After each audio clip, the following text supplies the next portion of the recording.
¿Y si te dijera que uno de los discípulos más cercanos a Jesús fue testigo de milagros que la mayoría del mundo jamás ha escuchado?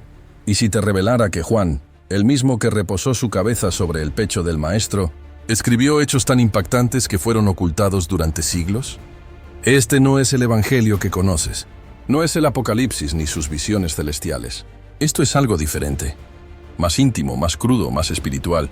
Esto es, los Hechos de Juan. Un texto antiguo, vetado por concilios, conservado en fragmentos y transmitido de voz en voz por los primeros cristianos. ¿Por qué lo ocultaron?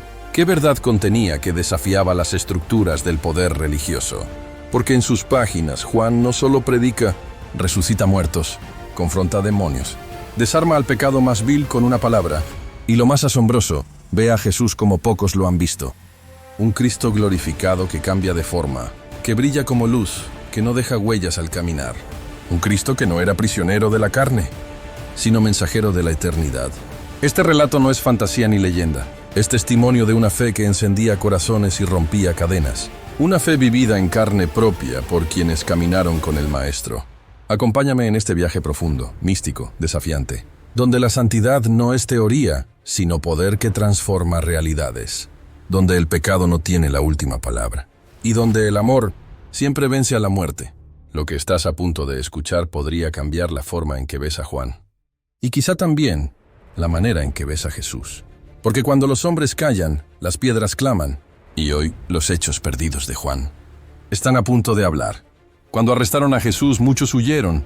Pero Juan se quedó. Estuvo al pie de la cruz. Vio cómo su sangre caía gota a gota. Escuchó el consumado es.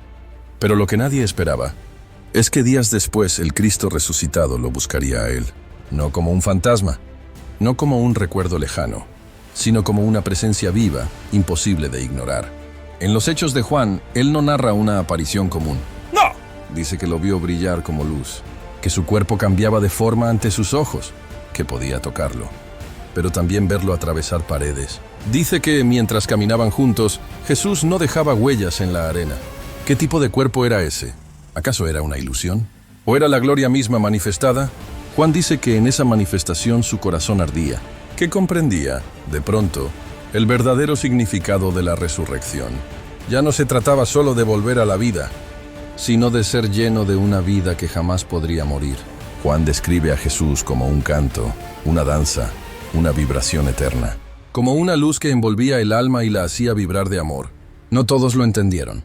Algunos pensaron que Juan había enloquecido, pero él sabía lo que había visto, y decidió escribirlo, aunque lo censuraran, aunque lo tacharan de hereje, porque había visto al Señor.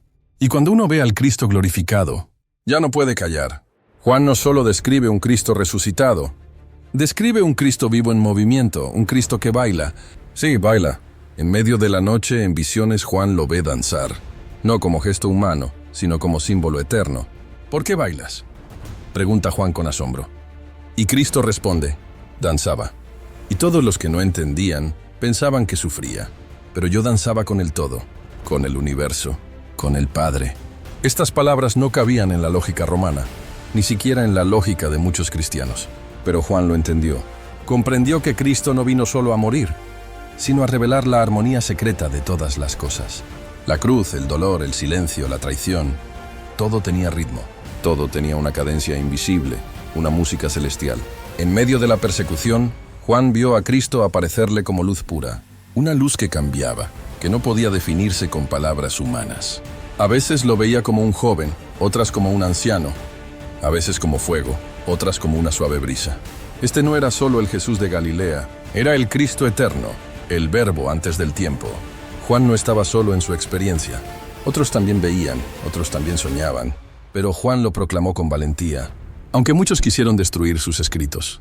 Aunque lo tildaron de místico, hereje, loco.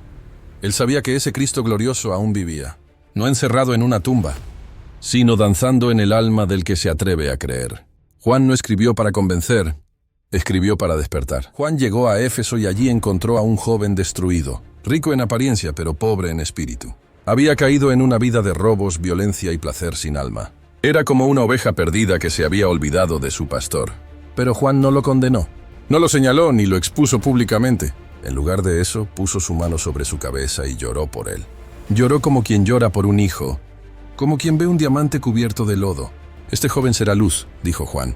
Todos se burlaron, pero Juan lo miró con los ojos del cielo. Le dio una palabra.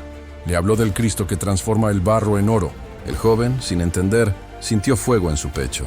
Esa noche cayó al suelo paralizado. Los médicos no hallaban explicación. Él solo decía: «Vi a Cristo y me llamó por mi nombre». En el silencio de su lecho, algo nuevo nació en él. Juan regresó al tercer día. Se arrodilló y oró junto a su cama.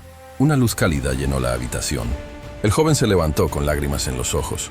No solo caminaba, corría hacia una nueva vida. Abandonó su antigua vida y se convirtió en uno de los discípulos más fieles. De ladrón a servidor, de tiniebla a faro. Así operaba el Cristo que Juan predicaba. No con condenas, sino con resurrecciones cotidianas. No con leyes, sino con encuentros que queman el alma, y la ciudad entera vio el poder del amor.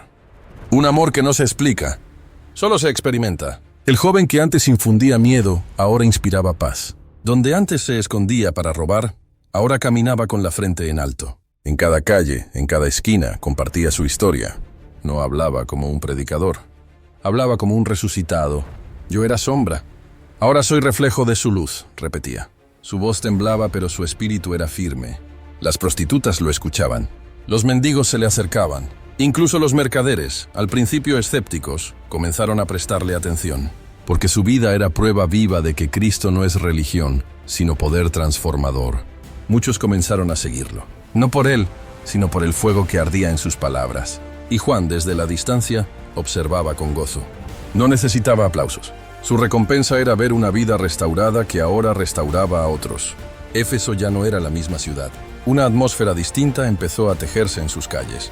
Se hablaba menos de ídolos y más del Dios invisible que hace milagros visibles. Las autoridades locales comenzaron a inquietarse, no por miedo a un alzamiento, sino por la quietud que estaba invadiendo el caos. Y todo había comenzado con una lágrima, una oración y una palabra. El testimonio del joven se convirtió en semilla. Y esa semilla comenzó a multiplicarse.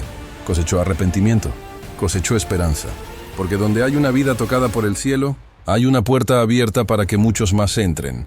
Juan no necesitó imponer, solo encarnar. No gritó en las plazas, dejó que el amor hablara por él. Y el eco de ese amor sigue resonando. El amor puede sanar, pero también puede incomodar. Porque cuando la verdad irrumpe, expone mentiras cuidadosamente protegidas. El mensaje de Juan no era una amenaza física, pero sí una bomba espiritual que estaba sacudiendo las bases de un imperio de sombras. El templo de Artemisa, orgullo de Éfeso, comenzaba a vaciarse. Los orfebres que vivían de fabricar ídolos sentían que sus negocios se desplomaban. «Ese viejo pescador está destruyendo nuestra ciudad», gritaban algunos. No entendían que Juan no predicaba destrucción, sino restauración. Pero cuando se afecta el bolsillo, la ceguera se vuelve más profunda. Las autoridades religiosas lo acusaron de herejía. Los líderes políticos lo observaron con sospecha, porque nada es más peligroso para el poder que un corazón libre. Y Juan sembraba libertad.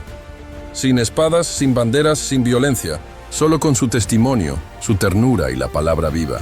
Un día, el rumor se convirtió en acto. Los sacerdotes de Artemisa convocaron al pueblo contra él. «Es un agitador», decían. «Está trastornando a los jóvenes. Está derribando nuestras tradiciones». Pero el pueblo estaba dividido, porque muchos habían sido tocados por ese agitador. ¿Cómo odiar al hombre que oró por su hijo enfermo? ¿Cómo despreciar al anciano que le devolvió dignidad a los marginados? La tensión era palpable. Juan, sin embargo, no se defendió. No pidió ayuda, no apeló a Roma. Solo dijo: «El amor siempre incomodará a quienes prefieren las tinieblas». Y siguió predicando, aunque sabía que los días de libertad se estaban acortando. Porque cuando la luz brilla demasiado fuerte, algunos ojos prefieren apagarse antes que mirar, y los que no aceptan ser confrontados buscarán silenciar al que habla. El conflicto estaba por estallar. Una noche, los gritos rompieron la calma de Éfeso. En las calles, una turba furiosa marchaba hacia la casa donde Juan solía enseñar. No era una manifestación espontánea. Era el resultado de días de manipulación, de líderes temerosos de perder el control. En el templo de Artemisa se predicaba odio contra aquel viejo peligroso. «Debemos proteger nuestra fe», decían con voz hipócrita, cuando en realidad protegían sus intereses. Juan fue arrestado. Lo arrastraron como si fuera un delincuente. Lo golpearon. Lo escupieron. Y aún así no maldijo. Solo miró al cielo y oró por ellos. Lo llevaron ante el gobernador esperando una sentencia ejemplar. «Exilio o muerte», murmuraban los consejeros. Pero el gobernador no encontró crimen alguno. Solo habla de amor. ¿Qué amenaza representa? «La mayor de todas», respondió un sacerdote. «Porque el amor que libera es más peligroso que 1000 espadas». Lo condenaron al exilio en Patmos, una isla árida, donde el imperio pensaba que su voz se apagaría, pero no entendieron que el silencio exterior potencia la visión interior. En Patmos, Juan no se rindió. Allí escribió lo que había visto, lo que había oído, y lo que el Espíritu le reveló acerca del futuro. Su carta a las 7 iglesias no fue solo tinta, fue fuego. Un mensaje de resistencia, de esperanza, de perseverancia. Silenciaron su voz, pero no pudieron apagar el eco de su verdad. Aún desde el exilio, Juan seguía transformando corazones. Porque cuando un alma arde con Dios, ni la cárcel, ni el destierro, ni la muerte pueden apagar su luz. Patmos no era un lugar de esperanza. Era una isla de rocas secas, sin templos, sin multitudes, sin eco. Pero fue allí, en el silencio más denso, donde Dios habló más fuerte. Juan, ahora anciano y exiliado, seguía orando cada día. El mundo lo había dejado a un lado, pero el cielo no había terminado con él. Una mañana, mientras oraba, el viento cambió. El sol se apagó por un instante, y Juan cayó de rodillas. Una voz como de muchas aguas llenó su alma. No era un pensamiento, era una presencia. Cristo, glorificado, se le apareció en esplendor. Ojos como fuego, rostro como el sol, y una espada saliendo de su boca. No era el Jesús de Galilea.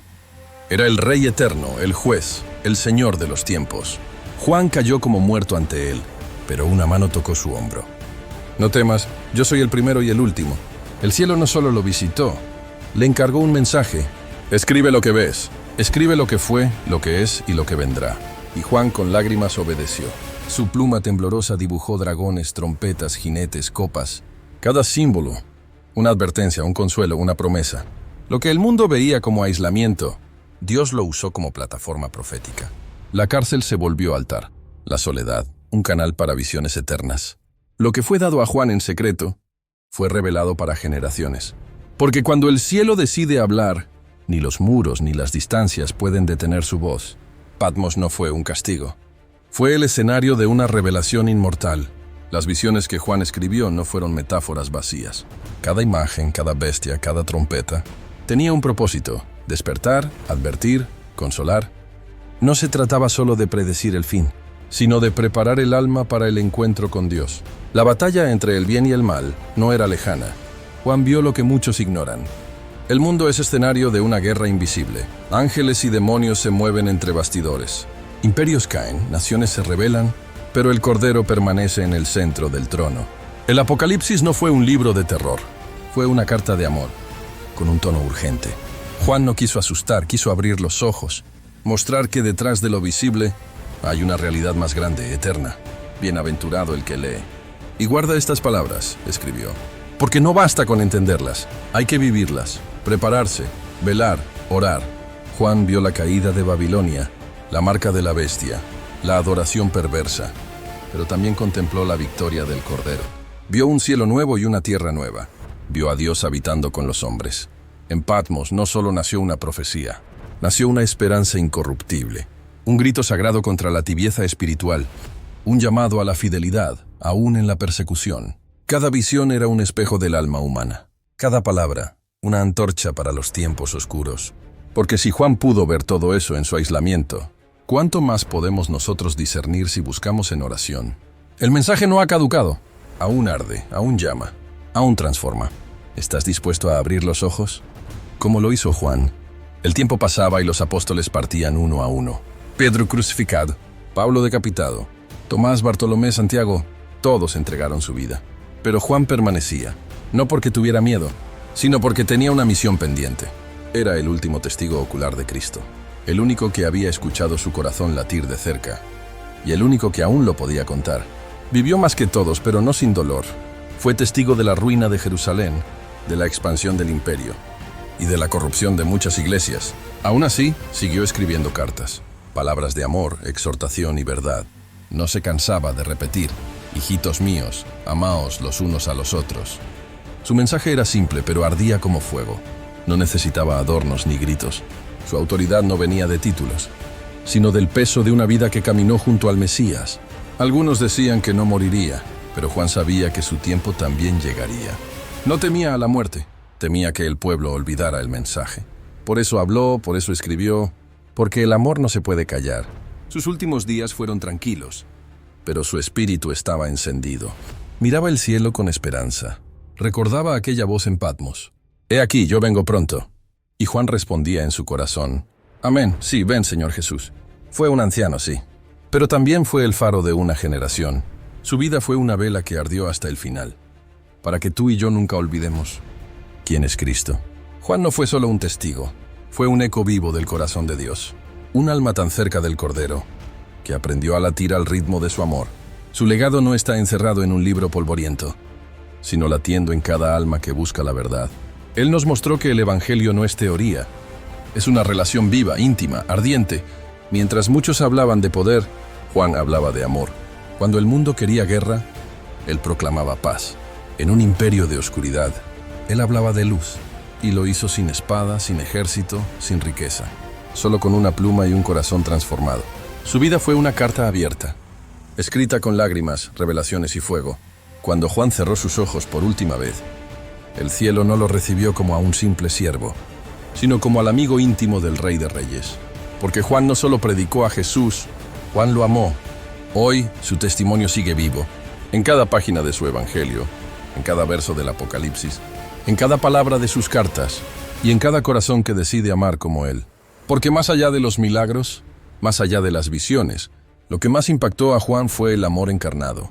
El mismo amor que hoy te llama, el mismo amor que puede transformar tu vida, el mismo amor que volverá por los suyos. Y si quieres seguir explorando estas verdades ocultas, si anhelas profundizar en lo que muchos no se atreven a decir, suscríbete y activa la campanita. Este canal es un espacio donde la fe cobra vida y cada historia te acerca más al corazón de Dios. Gracias por ver y por creer.